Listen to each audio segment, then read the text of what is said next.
My name is Patricia Lowell. I'm 72, a retired school receptionist from Akron, Ohio. I was married to my husband, Frank, for 46 years. After he died, I kept one small cedar box beside my bed, with the few things that felt too personal to put away. One of them disappeared. Grandpa wrote this just for me. My granddaughter Emily said it with such pride that for a second I couldn't answer.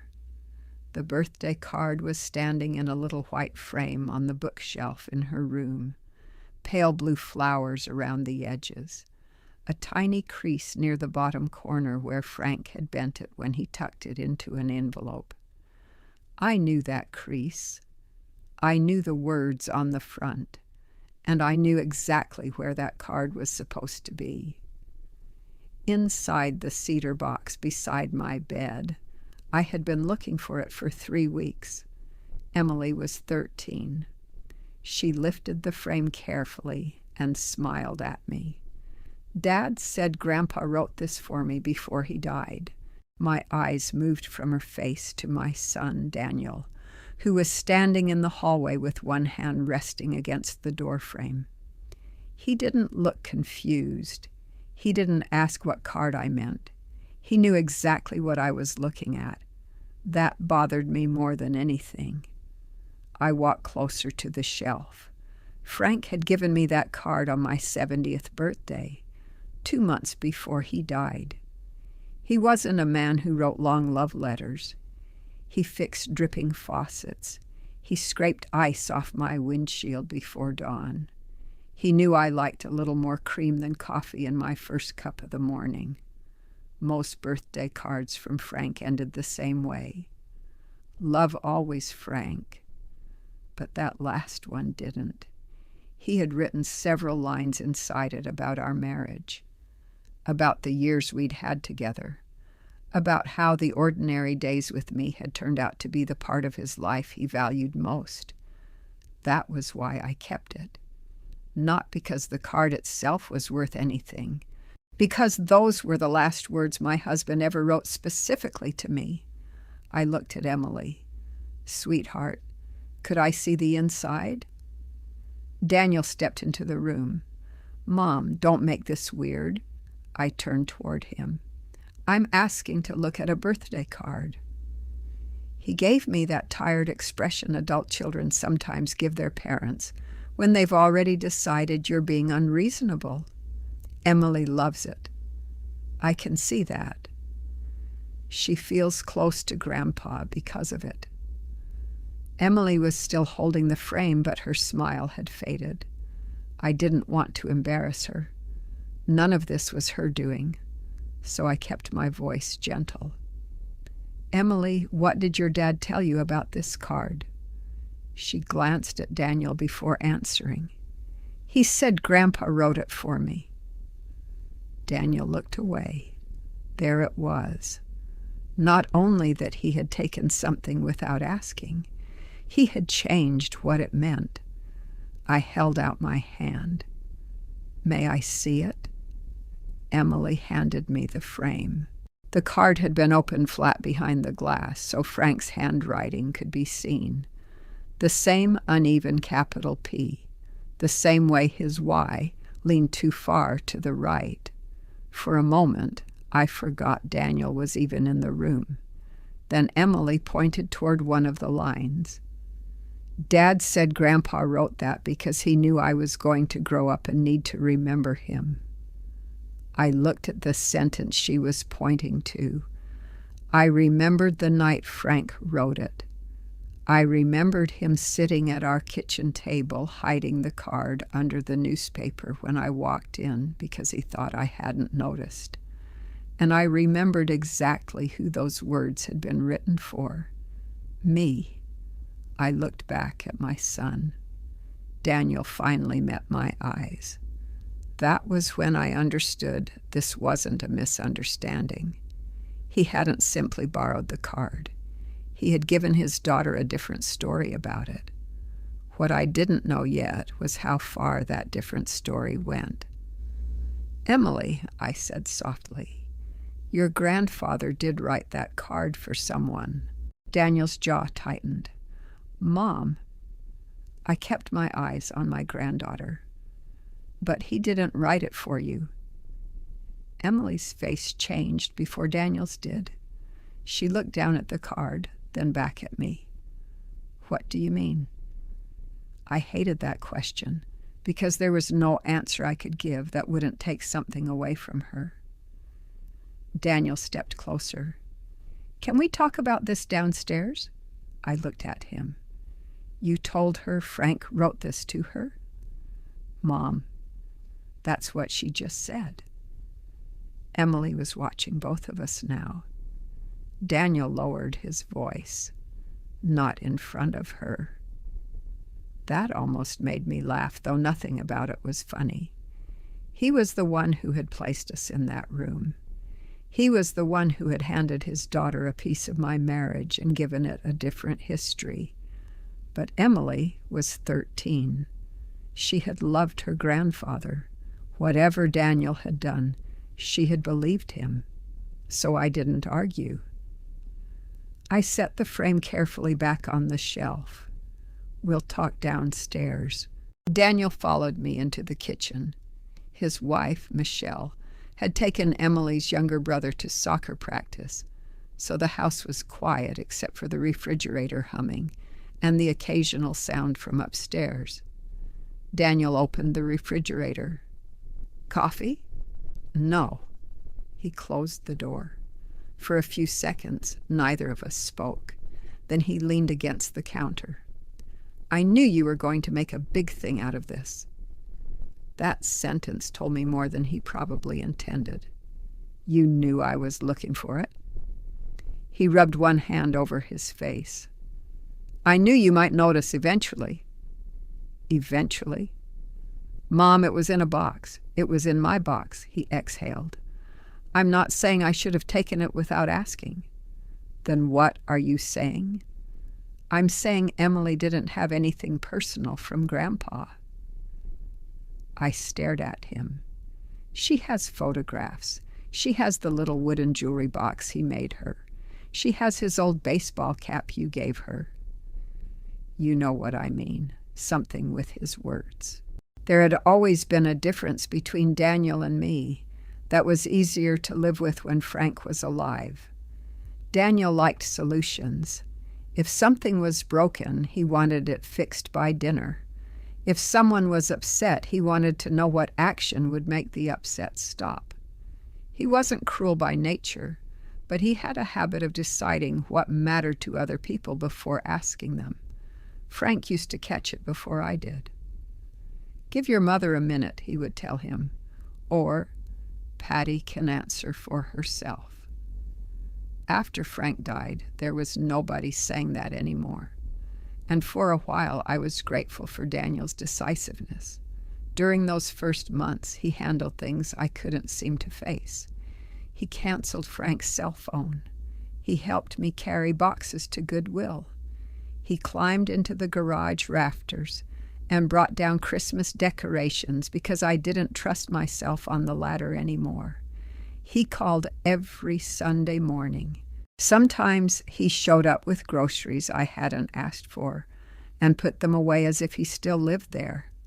I let him, partly because I needed help, mostly because he was my son, and after losing Frank, I couldn't bear the idea of creating distance with the family I still had.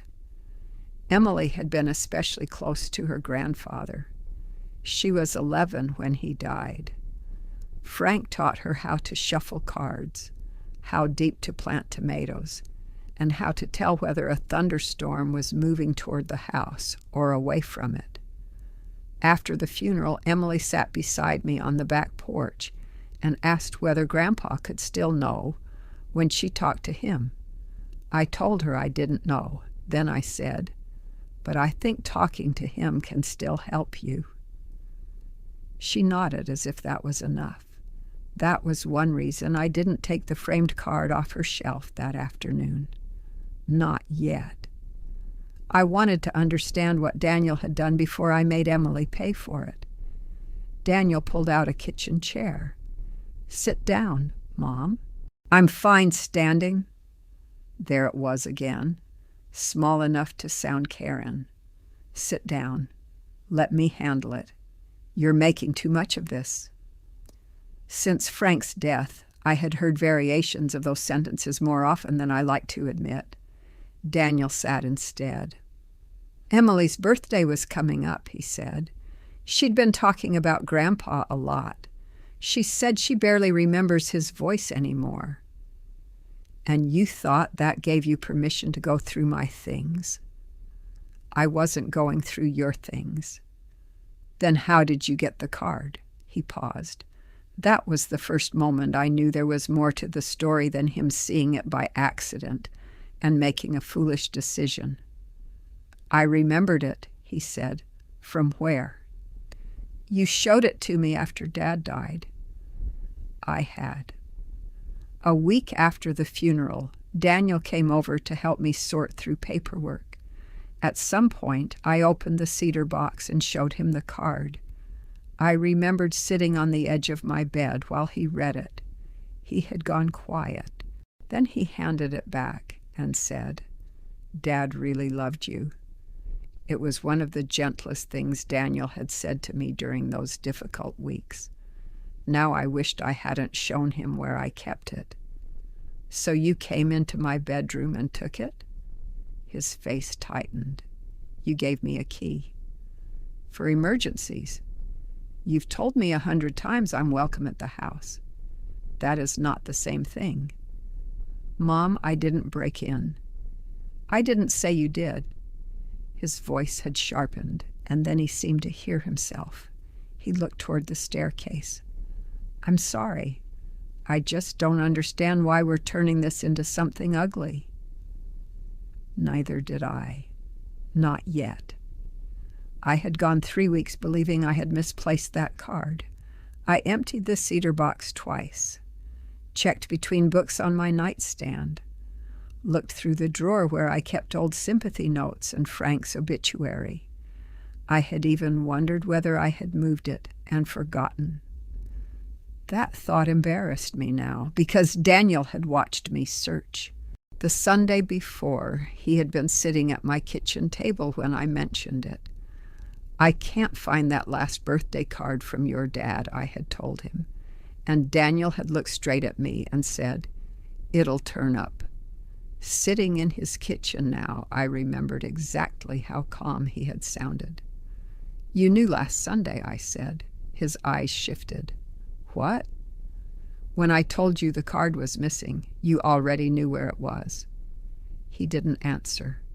That silence was the first thing I couldn't explain away as grief, thoughtlessness, or a son trying too hard to help. I picked up my purse. "Mom, where are you going?" "Home." "What about the card?" I looked toward the ceiling, toward Emily's room. "I'm not taking it out of her hands until I know exactly what you told her." Daniel stood. "I told you. She wanted something from Grandpa." "That isn't what I asked." He looked tired suddenly, or maybe cornered. I opened the back door. Then Daniel said, "You're making this about ownership when it's supposed to be about family." I stopped with my hand on the knob. For almost 2 years, I had been careful not to become the difficult widow, the mother who clung too tightly, the grandmother who made every holiday about what she had lost. I had swallowed more than I realized, because I was afraid that if I became inconvenient, people might stop coming around. But standing there in Daniel's kitchen, I understood something uncomfortable. He had begun to mistake my silence for agreement, and I still needed one question answered. Why had he told Emily that Frank's words were hers, when he knew better than almost anyone who they had actually been written to? For the next few days, I didn't call Daniel. That was unusual for us. We weren't the kind of mother and son who spoke every evening, but we checked in. A short call, a text about the weather, a picture of the kids. That week, nothing. I told myself I was giving both of us time. The truth was, I didn't trust myself to talk to him without asking the same question again. Why did you lie to her? On Wednesday afternoon, Emily called me, not Daniel. Emily. Grandma, are you mad at me? I was standing at the kitchen sink rinsing a coffee mug. I shut off the water. No, sweetheart, of course not. You seemed upset when you were here. I was upset, but not with you. There was a pause. Then she said, Dad said you're having a hard time with Grandpa's things. I closed my eyes. That sentence was so carefully shaped. Not that Daniel had taken something. Not that he had told his daughter something untrue. I was having a hard time. What else did he say? He said sometimes people get attached to stuff after someone dies. I dried my hands slowly. And what do you think? I don't know. She sounded younger than 13 then. I liked the card. I know you do. I thought Grandpa wanted me to have it. There it was again. Not that the card reminded Daniel of her. Not that he thought Frank would have wanted her to see it. Wanted her to have it. Did your dad tell you when Grandpa wrote it? Before he got sick. That wasn't true either. Frank had already been sick. Not terribly at first. Tired more often. Losing weight. Complaining that food tasted strange. The doctors were still running tests when he gave me that birthday card. 2 weeks later, we knew how serious it was. I sat down at the kitchen table. Emily, I want you to listen to me, okay? Okay. Your grandfather loved you very much. Nothing I say about that card changes that. She didn't answer. But that was a birthday card he gave me. He wrote those words to me. A long silence followed. Then she asked, So Dad lied? I hated Daniel for making me answer that. I think your dad wanted to give you something meaningful, and he made a bad choice about how he did it. That means he lied. 13-year-olds have very little patience for soft language when they already know the answer. Yes, I said. He told you something that wasn't true. I heard her breathe in. Do you want it back? Yes. The word came out before I had time to soften it. I expected guilt to follow. Instead, I felt relief. Not because I wanted to take something away from Emily, because for the first time since I saw that frame, I had stopped pretending the card was somehow negotiable. Emily was quiet. Then she said, Okay. I swallowed. I'm sorry. For what? That this has put you in the middle. She surprised me. No, Dad put me in the middle. Then she said, Grandma? Yes. There's something else. I waited. When Dad gave me the card, it wasn't in the frame yet. I sat straighter. What do you mean? He showed it to me first. Then he said the handwriting was kind of hard to read, so he typed it out for me. My fingers tightened around the edge of the table. Typed what out? What Grandpa wrote. I remembered the frame. The original card had been open behind the glass, so Frank's handwriting could be seen. But Emily was telling me there was another version. Where is the typed copy? In my memory box. Can you read it to me? Another pause. Now? If you're comfortable. I heard drawers opening, something falling, Emily muttering, Hold on. Then paper rustled. Okay. She began to read. The first sentence sounded familiar. Frank had written that turning 70 suited me better than I thought it would. I remembered laughing when I first read it because I had spent the entire week complaining about the number. Then Emily read the next line. and I went still. Watching you grow up has been one of the great joys of my life. Frank had never written that, not in my card. Emily continued, You have your grandmother's kindness and your father's determination, and I hope you always know how proud I am of you. I pressed my fingertips against my forehead.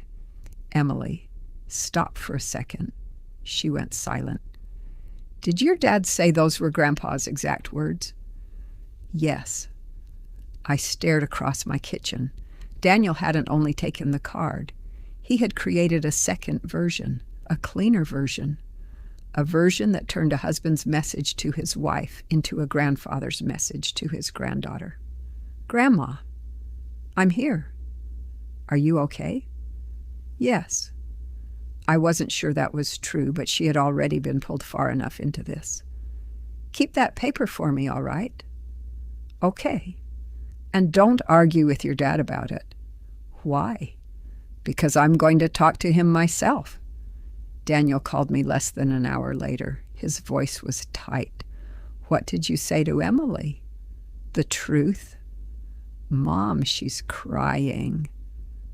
That hurt, but not in the way Daniel seemed to expect. I told her Frank loved her. You told her I lied. She figured that out herself. He was quiet for a second. Then he said, You had no right to drag her into this. I almost couldn't believe him. I dragged her into it. You know what I mean. No, Daniel, I don't think I do. She was happy. She had something that made her feel connected to Dad. And now you've turned it into an argument over a birthday card. It isn't an argument over a birthday card. What is it then? You took something from my bedroom without asking. You knew I was searching for it. You let me think I had misplaced it. Then you changed what your father wrote and told your daughter those were his words. I didn't change Dad. Emily read me the page. Silence, not denial. Silence. That was the moment I knew she had told me exactly what happened. Daniel finally said, I adapted it. I gave one short laugh. I couldn't help it. Adapted it? Some of what Dad wrote applied to her, too. No, Daniel, you wrote new sentences and put his name behind them. You don't get to decide what Dad would have wanted. That landed harder than I expected. I stood and walked to the window. Outside, my neighbor was dragging her trash cans back toward the garage. Such an ordinary afternoon. I was his wife, and I was his son. Yes. So stop acting like you're the only one who lost him. I turned away from the window. I have never said that. You act like everything of his belongs to you. That card was addressed to me. It's paper, Mom. No, it's his handwriting. He's gone. I said nothing. Daniel's voice changed then, less angry, more impatient, as if he were finally saying what he had been trying not to say. Mom, he's gone. Why does it matter who keeps it? I sat down. For several seconds, I couldn't answer. Not because I didn't know, because I suddenly understood that Daniel truly believed the question made sense. To him, grief had turned Frank's things into family property. And because I was the one still living in the house, still sleeping in the bedroom, still opening the cabinet where Frank's coffee mug used to be, Daniel had somehow decided I had already gotten the larger share. I want the card back, I said. He sighed. Mom, I want the original card back. You're going to take it away from a 13-year-old? You gave it to a 13-year-old. She loves it. So do I. That sounds selfish. There it was, the word I had been afraid of since Frank died. Selfish. The widow who kept too much. The mother who wouldn't let go. The grandmother who put her feelings before the children. For almost 2 years, I had done everything I could to avoid being seen that way. I gave Daniel Frank's watch. I gave him the fishing rods they had used together. I let Emily choose 3 of Frank's old sweaters because she liked wearing them around the house. I packed boxes before I was ready because Daniel said keeping everything would make moving forward harder. I had tried so hard to prove that grief had not made me possessive, and somehow that had taught my son that if he wanted something badly enough, my memories were available for redistribution. No, I said. Daniel went quiet. No what? No, I'm not going to let you call this selfish. Mom, that's not. I gave away almost everything I could bear to give away. That card was one thing I chose to keep. He didn't speak. And you knew that. Another silence. Then he said, Fine. We'll talk Sunday. What happens Sunday? We're coming over for dinner, remember? I had forgotten. Daniel, Michelle, and the kids came to my house twice a month. Frank had started that tradition years ago. Sunday dinner. Nothing fancy. Pot roast sometimes. Chicken. Spaghetti if I didn't feel like cooking much. After Frank died, I kept doing it because the house felt less empty when everyone was there. Daniel said, We can talk then. No. Bring the card with you. He exhaled. Fine. And the typed page. Why? Because I want to see exactly what you told Emily your father wrote. Mom, don't turn Sunday dinner into a trial. I'm not. I looked toward the stairs. At the top was my bedroom. The cedar box. The place Daniel had opened because he assumed being my son meant he didn't have to ask. I just want my husband's words back. Daniel didn't answer. But before he hung up, he said one thing that stayed with me for the rest of the week. You need to think about whether keeping one card is really worth upsetting the whole family. And for the first time, I realized Sunday dinner wasn't going to be about returning the card. Daniel was coming prepared to convince me I had no right to ask for it. Saturday morning, I went looking for a photograph, not of Frank, of the card. I knew I had taken one because, about a month after he died, my sister Linda asked what he had written to me on my birthday. I hadn't been able to read the words out loud without my voice breaking, so I took a picture and sent it to her instead. It took me nearly an hour to find it. My phone had thousands of photographs, grandchildren, flowers, recipes I meant to try, screenshots I no longer remembered taking. Then there it was, Frank's card lying open on our kitchen table. I sat down and enlarged the picture. His handwriting filled the inside. Happy 70th, Patty. I still say you don't look it, although I know better than to argue with the birthday girl. I smiled before I could stop myself. Then came the part I hadn't read in months. Thank you for making an ordinary life feel like more than enough. If I had the chance to do these years over, I'd still want the same kitchen, the same noisy family, and you sitting across from me telling me I bought the wrong coffee again. There were 2 more lines after that, simple ones, private ones, nothing inappropriate for Emily to see, but unmistakably written by a husband to his wife. I compared Frank's actual words with what Emily had read to me over the phone. Daniel hadn't merely changed a name. He had taken the shape of Frank's message and rebuilt it. An ordinary life had become watching you grow up. The same noisy family had become a sentence about family always being there for her. And where Frank had written that he would choose me again, Daniel had written, Always remember that Grandpa believed in the person you would become. I stared at that sentence for a long time. It sounded like something Frank might have said. That was what bothered me. Daniel knew his father well enough to imitate the way he expressed himself.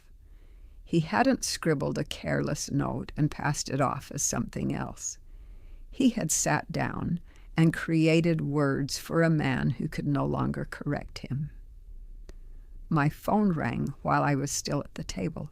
Michelle. I almost let it go to voicemail. Then I answered. Hi, Patricia. Her voice was cautious. Hi. Is this a bad time? No.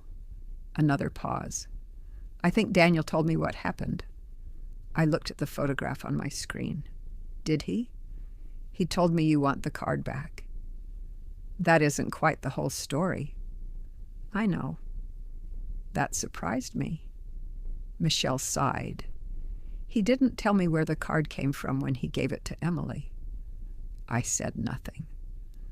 I thought it was something he had found in Frank's things. Did you know about the typed message? I helped him print it. I sat straighter. Michelle spoke quickly.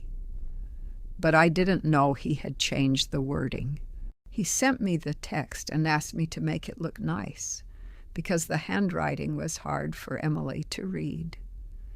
Did you ask where the text came from? He said he copied it from something his dad wrote. That was technically true, which I was beginning to understand was how Daniel had made the whole thing easier for himself. He hadn't told one enormous lie. He had built it out of smaller sentences that were almost true. I asked Michelle the question that had been bothering me since Thursday. Why did he do it?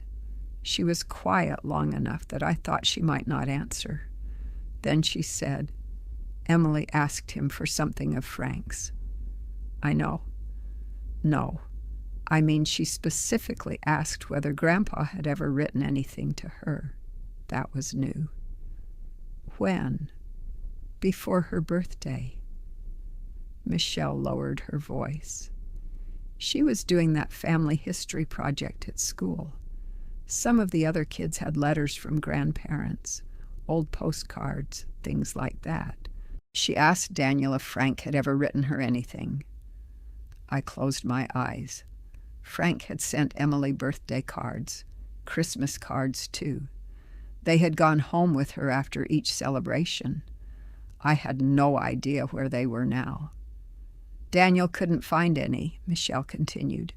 What happened to them? I don't know. We moved twice when the kids were little.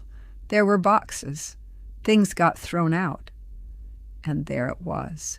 Not greed. Not some elaborate plan to erase me. Something smaller and in a way sadder.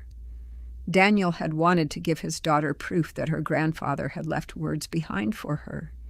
He didn't have any, and he probably carried some guilt about that. So he took mine. Michelle said he felt terrible about losing Emily's cards. Yes, I think he felt like he should have saved them. I understood that. I even understood the impulse that came afterward. What I didn't understand was everything Daniel had chosen to do once that impulse arrived. He could have asked me, I said. I told him that. He could have said, your grandfather wrote this to Grandma, but I think he'd want you to hear it. Yes. He could have given her one of Frank's books, a recipe card, a photograph with a story attached. I know. But instead he told her the words were hers. Michelle exhaled slowly. Daniel thought it would mean more that way. That sentence sat between us. Would mean more. I looked again at Frank's actual message. That was the part Daniel still didn't understand. He had tried to make one memory more meaningful by making another one less important. Is he bringing the card tomorrow? I asked. I believe so. He needs to. I told him that too. After we hung up, I went upstairs and opened the cedar box. It was small enough to hold in both hands. Frank's old tie clip was inside. His reading glasses. a hotel key card from our last trip to Nashville that he had kept as a souvenir. And underneath those things was a folded piece of notebook paper. I recognized the handwriting immediately. Not a love letter, a list. Tomatoes, early girl, not the watery ones. New hose fitting. Emily wants yellow flowers by the fence. Ask Patty what she wants for birthday. I laughed softly. Frank made lists for everything. He had probably written that one the spring before he died. I read the third line again. Emily wants yellow flowers by the fence. That was Frank. Not polished, not framed, not rewritten into something profound. Just a grandfather remembering that his granddaughter wanted yellow flowers. I took a picture of the note, then put it back in the box. For a moment, I considered giving the original to Emily. Then I stopped myself. That was the old habit again. Someone is hurt, so Patricia gives something away. Someone is disappointed, so Patricia makes it easier. I didn't have to solve Daniel's mistake by surrendering another thing, but I could make a copy for Emily and tell her the story behind it. The truth was enough. That afternoon, I printed 2 pages. One was the photograph of Frank's birthday card. The other was Daniel's rewritten version, which Emily had sent me after our phone call. I laid them side by side on the dining room table. Then I did something that felt almost ridiculous. I practiced saying one sentence, not a speech, just one sentence.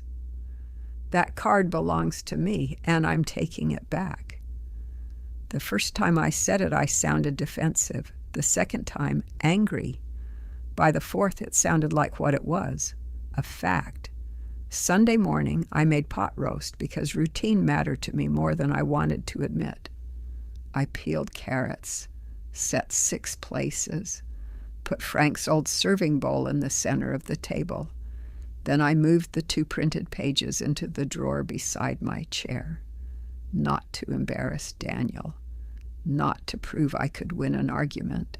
I wanted them there in case he tried to make me doubt what had happened. Around 4:30, a car door slammed outside. Then another. I heard Emily's voice on the porch. Michelle laughed at something her son said. For one brief second, it sounded like every other Sunday we'd had since Frank died. Then Daniel came through the front door carrying a flat paper bag under his arm. He kissed my cheek. "Smells good." "Thank you." His eyes went toward the dining room, then back to me. Emily came in behind him. She gave me a small, uncertain smile. I smiled back. Daniel set the paper bag on the kitchen counter. I could see the edge of the white frame inside. He had brought the card. But when I reached toward the bag, he put his hand over it. "After dinner," he said.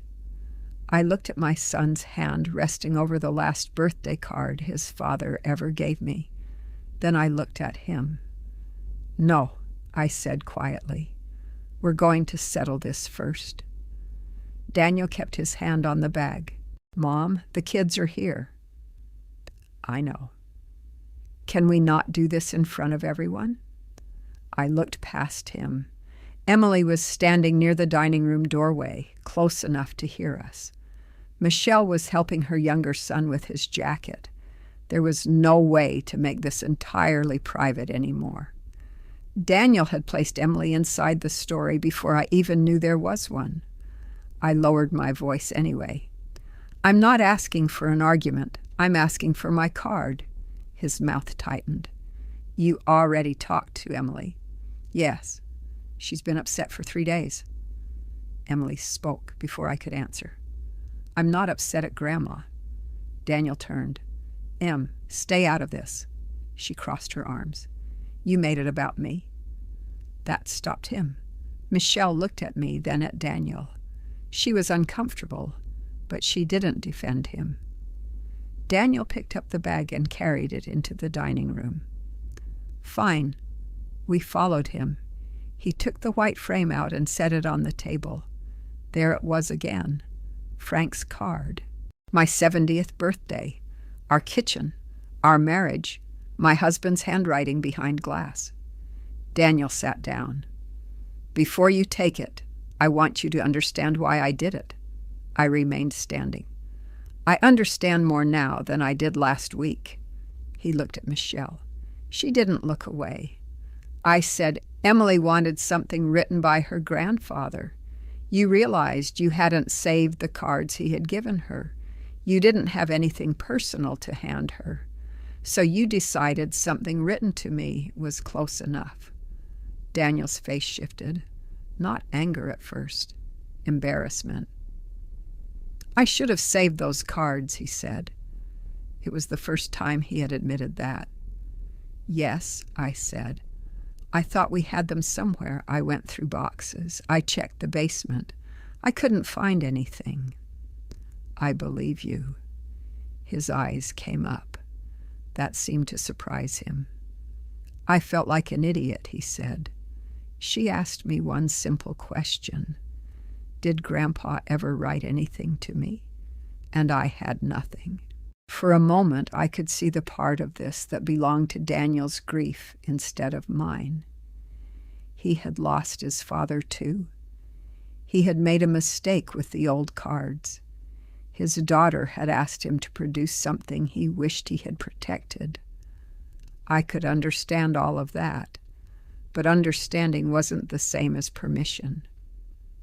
You could have told her that, I said. I know that now. You could have asked me. He nodded once. Instead, you took something you knew mattered to me. I was trying to give my daughter something from Dad. Something personal. Yes. And you had his watch, his fishing rods, his tools. That's different. Exactly. He frowned. I sat down. Those things are part of your relationship with him. I gave them to you because they belonged in your memories of your father. I never asked for them back. Daniel said nothing. This card belongs in my memory of my husband. He looked toward the hallway. I continued. This is not about me refusing to share Frank. Then what is it about? It's about you deciding that something he wrote to me could be reassigned because you wanted it to mean something else. He shook his head. It meant something good. To Emily, yes. Exactly. But you made that good thing out of something untrue. Emily was looking down at the table. I wished she weren't hearing this. Then I realized something. She had already heard the false version with complete confidence.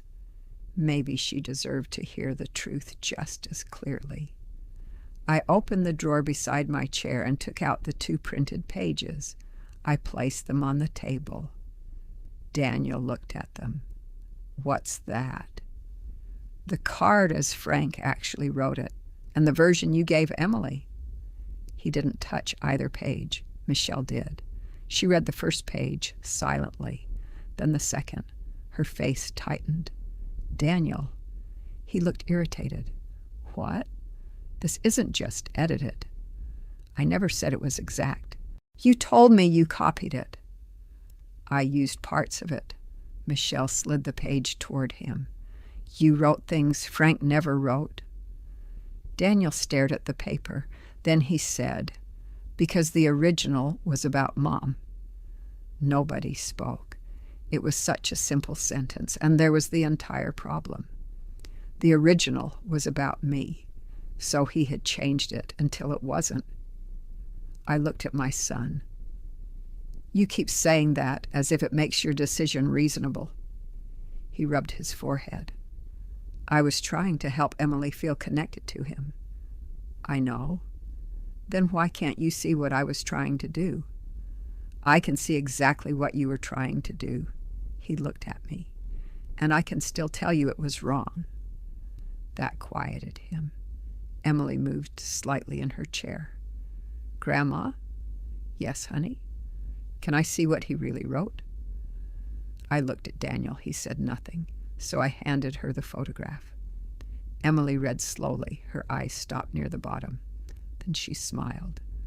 Grandpa complained about the coffee? I laughed softly. All the time. He bought the wrong kind at least once a month. Emily read the card again. Then she gave the page back. I like this better. Daniel looked at her. You do? She shrugged. It sounds like Grandpa.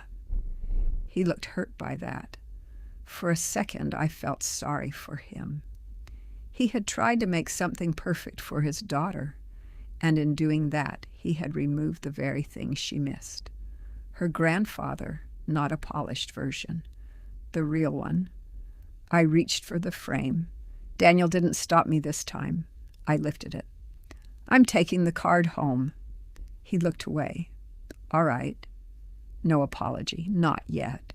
Maybe he wasn't ready for one. Then I remembered the note in the cedar box. I do have something for Emily. Her face brightened, then became cautious. What? I took out my phone and showed her the photograph. Frank's old list. Tomatoes, hose fitting, yellow flowers. Ask Patty what she wants for birthday. Emily read it twice. Yellow flowers by the fence. You asked Grandpa to plant them? I did. You were 10. You wanted sunflowers. He said they'd get too tall, so you settled for yellow marigolds. She smiled. I remember the marigolds. I thought you might. Daniel looked at the photograph. You still have that? Yes. I looked at Emily. I'll make you a copy if you want one. She nodded. A copy is fine. It was a small sentence, but I saw Daniel hear it. We ate dinner after that. It wasn't comfortable. Nobody pretended it was. My grandson talked about soccer.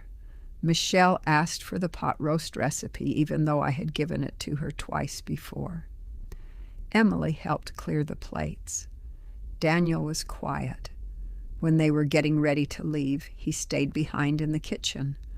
I was wrapping leftovers. Mom, I looked up. I shouldn't have taken it. I waited. And I definitely shouldn't have let you think you lost it. That mattered almost as much as the rest. Thank you. He nodded. Then he looked down at the counter. I shouldn't have changed Dad's words either. That one took him longer. No, I said. You shouldn't have.